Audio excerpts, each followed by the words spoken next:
विराट हिंदू सम्मेलन में पहुंचे कथावाचक ठाकुर देवकी नंदन ने सभी हिंदुओं से एकजुट रहने की अपील की और कहा कि कुछ लोग हमें बांटने और लड़ाने का प्रयास कर रहे हैं। शंकराचार्य विवाद पर देवकी नंदन ने कहा कि दोनों पक्ष उनके लिए समान है और उन्हें बोलने से अक्षम है, लेकिन उनकी राय में दोनों को स्वयं रखना चाहिए था।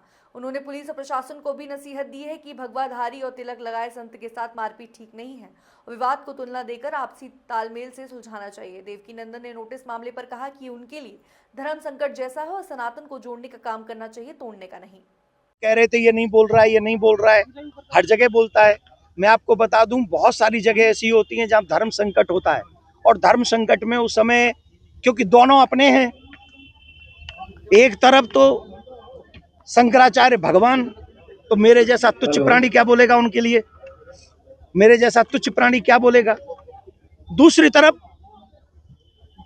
वो लोग भी हैं जो इतनी बहुत बड़ी संख्या में जो आए हुए स्नान के लिए लोग हैं, उनकी चिंता कर रहे हैं। तो मेरे लिए धर्म संकट है, पर मैं इतना जरूर कहना चाहूंगा कि ऐसी सिचुएशन को बढ़ाना नहीं चाहिए।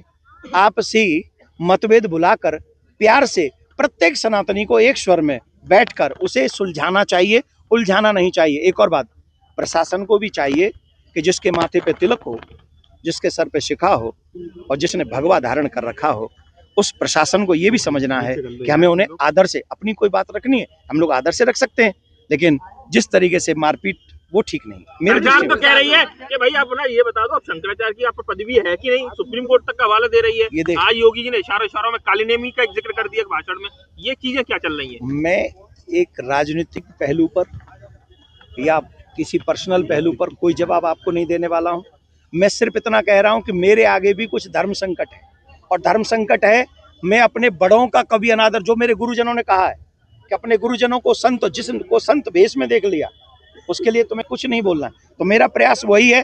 फिर भी मैं आप सबके माध्यम से एक ही बात कहूंगा, प्लीज आप